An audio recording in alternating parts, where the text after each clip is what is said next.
Bir kishi zamonimizda bo'lgan ishlardan katta bir kompyuter kompaniyasiga shu ish joyi borligi haqida bir e'lon bo'ldi, kirmoqchi bo'ldi. Farroshlikka. Boshqa ish qo'lidan kelmaydi, faqat farroshlik.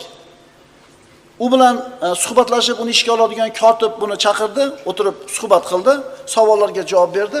Haligi kotib aytdi, "Mayli, biz siz bilan bog'lanamiz, qabul qilingan, qilinmaganiningizni xabarni beramiz, e-mailingizni bering bizga" dedi. E-mail pochta. Endi men kattalarga aytayapman, e-mailingizni bering dedi. Haligi odam aytdi, "Meni e-mailim yo'q" dedi. Shu zamonda, shu asrda yashab turib, e-mailingiz yo'qmi sizda dedi. G'arb endi bu. "Ha, yo'q" dedi. "Bo'ldi, qabul qilinmadingiz, chunki asringizdan orqada qolib ketibsiz" dedi. Farroshlikka ham yaramadi. Endi qo'lni tushirib o'tirish kerak-da. "Bo'ldi endi men bo'lgan shu ekanman. Farroshlikka ham yaramayman" ekan. Yo'q, u himmati bor odam edi. O'ylandi, bozorga borib turib bir korobka pomidorni $10 sotib oldi. Maydalab ko'tarib yurib sotdi.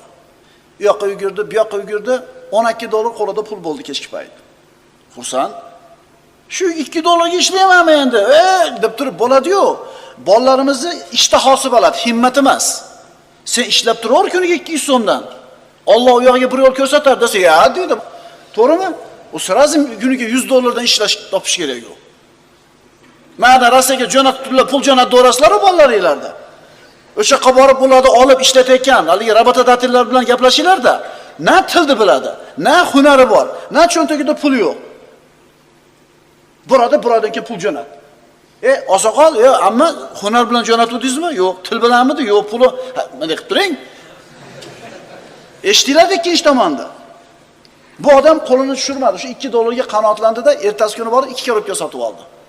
Yugurdi, sotdi. 2 korobkadan yaxshiroq foyda qoldi. Haligi ishni qilib uddasidan o'tgandan keyin himmati yana ko'tarildi. Xullas shu ish bilan rostmona shug'ullandi. Bir muddat o'tgandan keyin shu shahardagi yaxshigina meva-cheva tarqatadigan odamlarning bittasiga aylandi. Shirkat ochdi, firma ochdi. Qo'lida pul bor, qo'lida odamlar ishlaydi. Endi o'ziga yetarli bo'lib qoldi. Qo'lini tushirib olmadi muhimi. Keyin o'ziga o'xshab shu bir firmasi bor odam bilan gaplashib o'tirdi-da, gapi tugagandan keyin haligi odam turib ketayotib, "E-mailingizni berib qo'ying menga" dedi. Ya'ni bitta firmani boshlig'i e-maili bo'lish kerak. Pochta bo'lish kerak, elektron pochtasi. Dedi haligi odam, "Meni e-mailim yo'q" dedi. E-mailingiz bo'lmay turib bitta firmani yurgizyapsizmi? E-mailingiz bo'lganda nima bo'ladi dedi. Unda farroshlik qilyapsiz.